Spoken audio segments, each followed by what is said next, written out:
Elon Musk has posted about removing and/or reworking block functionality on Twitter, and people have predictably flipped out.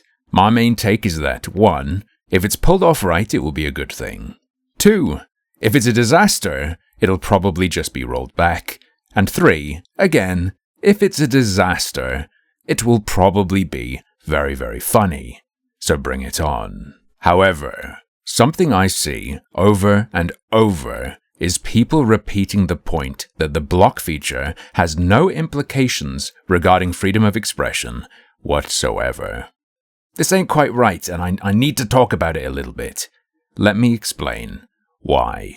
Freedom of expression can be viewed as a compound right or ideal. It's not just one and done. It's not just one thing. It has two main halves. Unfortunately, this idea alone is enough complexity to filter a great deal of the population who have already committed themselves to only using a set of canned, pre-processed thoughts when anything touching the matter comes up.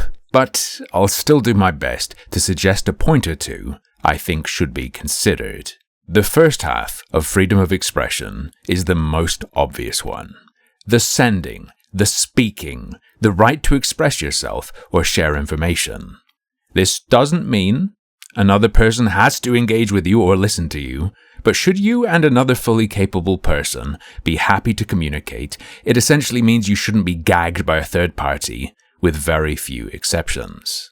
The other half of freedom of expression, though, is receiving or seeking.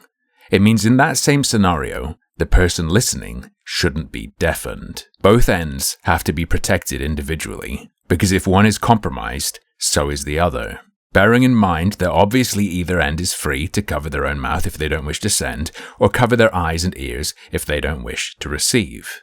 There are more complicated scenarios, though. Not all communication is a direct line between two people or a small nest of direct lines like a group in private. For instance, there is also public speech and publicly published media. When you put something into a public space, pin a message to a board, tweet from a non-private account, spread pamphlets, upload a YouTube video set to public, anything like this, there is not a direct, unbroken line from you to whoever then receives that communication. They're not receiving from you. You're not talking to them. They are receiving from the freely accessible public space you put your message or media into or onto. They're picking up a package you left somewhere, if you want to look at it like that. Covering your mouth, in this context, would be to remove your communication from public space, to break the line from you to a billboard or to Twitter. To prevent a specific person from seeing an otherwise public communication, however, is to reach over and break the line between them and the public space. It is to cover another person's ears. You are not just blocking them from knowing what you've said, you're blocking them from knowing what has been said publicly. We're comfortable with this happening on a site like Twitter for various reasons.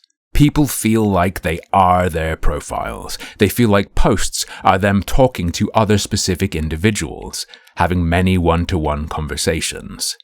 But what you're doing is posting public media, with a space underneath for others to add their own message. No exact equivalent to blocking exists in real life that I can think of. What would it even be?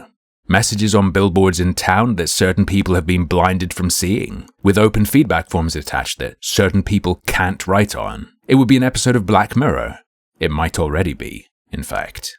This is a very simplified version of the argument that blocking on social media, that is, preventing specific accounts from viewing your otherwise publicly published media, is a freedom of expression issue. Just an unusual and slightly more complicated one than we're used to looking at, because it infringes on the right to seek or receive information and then brings in the issue of public versus private, direct versus indirect, and so on and so forth. It can also be considered with an even quicker and dirtier argument. Public speech is part of the world and carries no expectation of privacy. Stopping someone from seeing it, therefore, violates their right to seek information about the world they live in. And if you don't think we have a right to seek information about the world we live in, I don't know what to do, brother. All of this is on principle, though. Most people do not care about principles at all. So what is the real impact? If Jenny's Bakery Tips blocks Billy Big Dick from seeing her tweets because she was shocked by his profile pic, and then he can't see the recipes she posts to an average audience of 2 viewers, is it the end of the world? No. Is he being excluded from being able to inform himself about the state of the world? Yes, but to the absolute mildest degree imaginable, such that it is extremely difficult to care. If he can't share her post, or add a comment underneath letting the world know her cupcakes are shite, is she curating public appearance to deceive the masses? Come on. Right? Most people who use the block function weren't going to be seen by anyone anyway, and are doing it because they're really just an animal with too much technology and not enough brains who ran into a profile they thought was icky or wrote something that made them recoil. They might believe the block function keeps them or their children safe on the net from stalkers and pedophiles. This falls apart if considered for more than 2 seconds. A stalker stopped or even seriously impeded by a Twitter block isn't much of a stalker, especially if all they're supposedly stalking is your publicly published media. If you were publishing free ebooks on Amazon instead of tweets on Twitter, would preventing someone from reading them or leaving comments underneath be viewed as a matter of safety? I don't think so. And I think the main difference is of perspective, norms, and expectations than anything meaningful. We feel like our Twitter profile is us. It's kinda sick. Also, regarding protection from pedophiles, a child shouldn't really be on Twitter in my opinion. But if they are, I don't think the block feature is the difference between them getting groomed or not. Little Jimmy isn't thinking, I can't block these weird guys anymore. Guess I'll send pictures of myself and then get raped. And parent-applied blocks can't replace or even meaningfully bolster parental oversight. In fact, at worst, you're giving your rebellious child a tempting list of spooky people mommy doesn't want them to interact with. Twitter's block tool isn't, and shouldn't be, what keeps kids safe online. But, like I said, there are people who genuinely believe a block is keeping them and their kids safe. Another issue, regarding general so-called harassment. That can be bad, sure. And it's another thing people think the block button saves you from. It's very rare, however, that anything I see called harassment is what I would agree is harassment. In my eyes, to post publicly on Twitter with open replies is to solicit responses from anyone and everyone. To even have a public account on a site with the @ing feature, the mention feature, is an invitation to @ or mention you, I'd say too. So long as comments are made within the bounds of the platform's terms, that's what you signed up for. That's the setup you're willingly involving yourself in.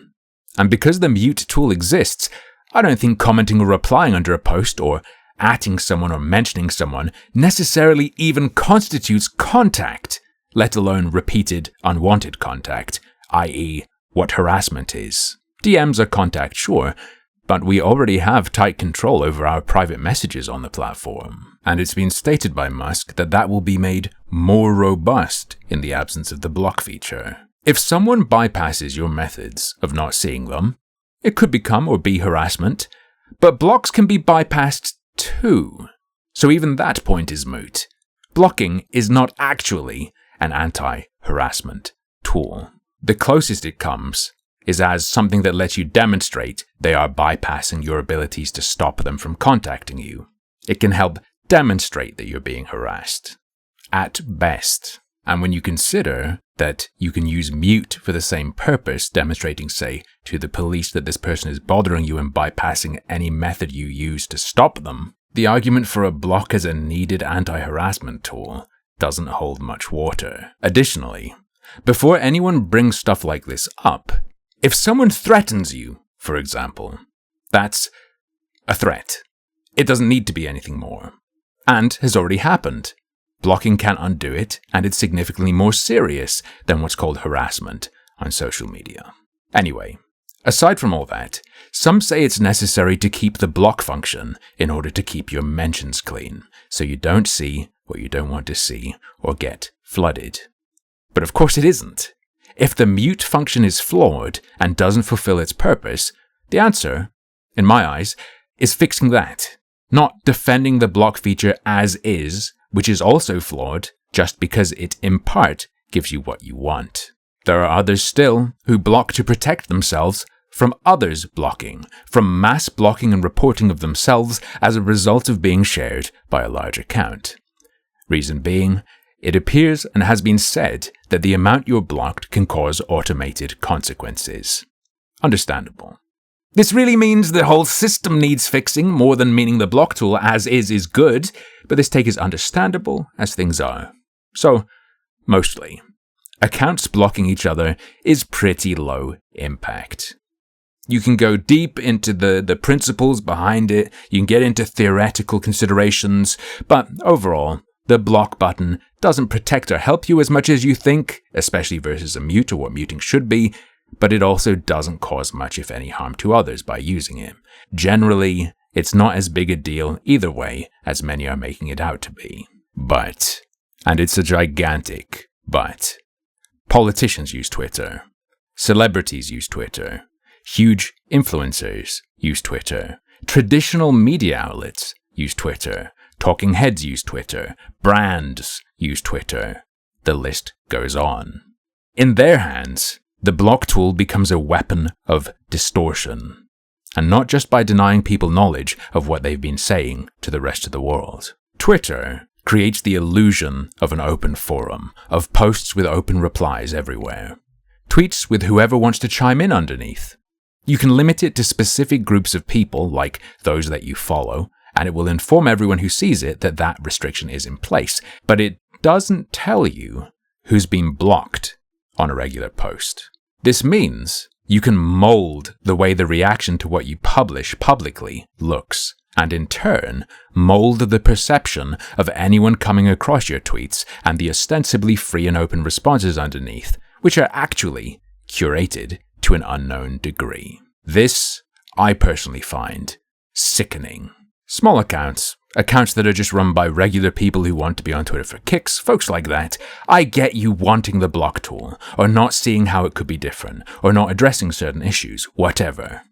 Huge accounts, public figures and politicians, telling us we need it to be safe, telling us it can't even be significantly changed, making no mention of the power keeping it the way it is gives them to sculpt public perception of themselves.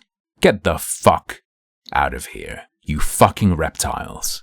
You know the complications, you actively benefit from them, and you are exactly why the block feature needs to be changed or removed. Or hey, wait a minute. Maybe just removed from you. How's that for a compromise? But, as usual, that's just another one of my harmful opinions.